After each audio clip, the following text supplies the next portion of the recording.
29ला फडणवीसला सांगतो की फडणवीस साहेब आमचे लोक 29ला मला वाटा लावायला लागलेत, माघारी जाणार आहेत. तुम्ही जर आम्हाला त्रास दिला तर तुम्हाला घरात लेकरू पण मराठीत झोपलेले दिसणार. शब्द ध्यानात ठेवा. शिवनेरी गडावर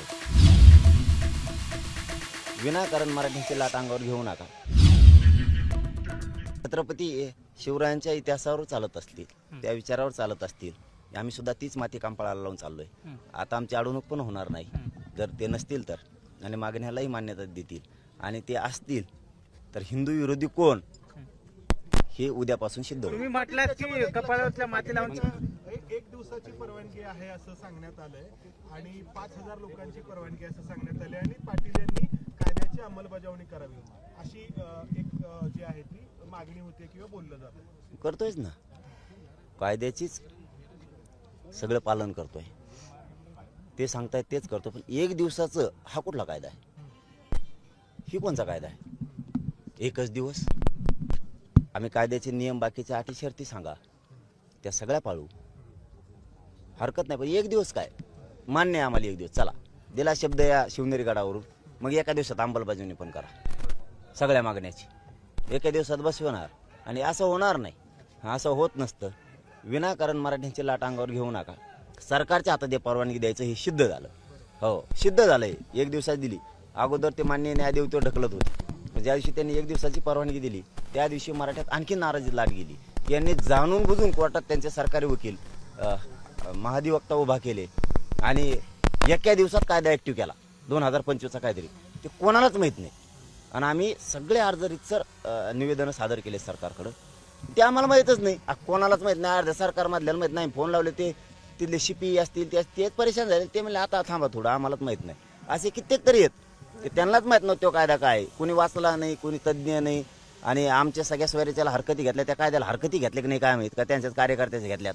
म्हणजे तुम्ही कायदा एखादा पारित करीत असताना आम्हाला नोटीस नाही की तुम्ही ही परवानगी घेतली. माननीय न्यायादेवता सांगतंय की ही परवानगी नाही तुम्हाला, आणि मग ते अर्ज केला आम्ही. 5000ची जी काही मर्यादा आहे त्याच्या बाबतीत देखील असंच म्हणाल तुम्ही 5000 यायला पाहिजे. हा बघ, तुम्ही आम्हाला कायम शब्द वापरतोय. तुम्ही आम्हाला कायम मागण्याची अंमलबजावणी होईपर्यंत परवानगी द्या. सगळ्या नियमाचं पालनच करणार आहे. आणि आम्हाला मुंबईला कशाला जायचं आहे? सगळ्या मराठ्यांच्या पोरांना सांगतो, आपल्यावर खूप मोठी जबाबदारी टाकलेली मराठा समाजानं.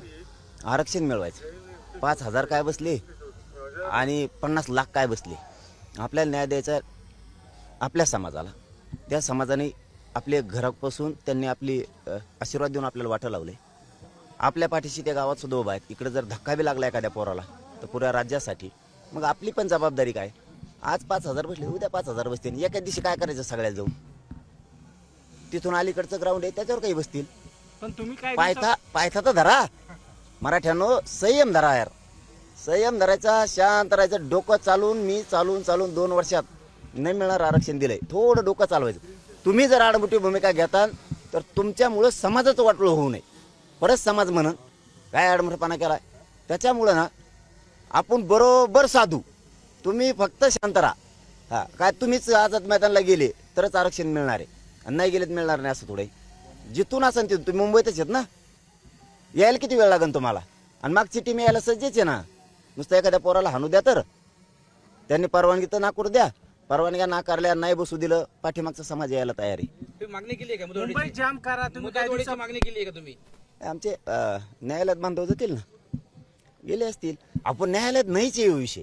हे विषय सरकारच्या हातात. न्यायालयात तरी काय त्यांना ताप देते दोघंची उभे. यांचे धंदे यांनी करायचे सरकारने, तर हे मान्य न्यायदेवताला पुढे घालतात कामा धामाचं. गणपती उत्सवाचं कारण देऊन तुम्हाला आंदोलन मागे घेण्याचं आवाहन केलं जातंय. नेते याच्यावरती दादा, गणपतीचा संबंध काय? आम्ही हिंदू धर्मातले तर आम्हीच बसतो. आता देवाच्या आडून जायचं का? त्यांच्या आडला पाहिजे का आता तुम्हाला? आम्ही असंच म्हणायचं. मग आता आमच्यावर गणपती दिवशी हल्ला केला तेव्हा नाही की हिंदूचा गणपती दिसला तुम्हाला? आमच्या महिलाला रक्ताच्या थाळ्यात टाकलं त्या टायमाला गणपती नाही दिसला. आम्ही करायला लागलो कीच. आम्ही काय अडथळा करायला होतो? आमच्यावर काय बंदूक घेत का? आझाद मैदान कुठं, मिरवू नका कुठं, आम्हाला एक रस्ता द्या ना. पण तरी आम्ही कायद्याचं सगळे पालन करायला तयार आहेत ना. आणखीन काय पाहिजे तुम्हाला? सगळं आम्ही टप्प्याटप्प्याने जाऊ. पहिल्या दिवशी 5000 गेलेले लोक उठून येते, पुन्हा 5000 जातील. आम्ही सांगू आमच्या पोरांना, आणि पोरांनाही सांगतो. ते जर 5000ला या म्हणत असले तर आपण 5000 जाऊ. बाकीच्याने दुसऱ्या ग्राउंडला बसा. नसता गावाकडे जा. आणि 29ला फडणवीसला सांगतो की फडणवीस साहेब आमचे लोक 29ला मला वाटा लावायला आलेत, माघारी जाणार आहेत.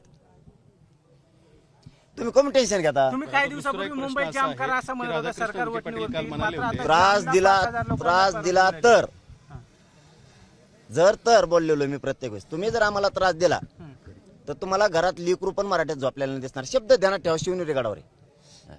मराठ्याचं लेकरू माय माऊली तर नाही दिसणार, लेकरूही तुम्हाला महाराष्ट्रात दिसणार नाही. अख्ख्या मुंबई दिसतील आणि महाराष्ट्रात चाकं फिरणार नाही.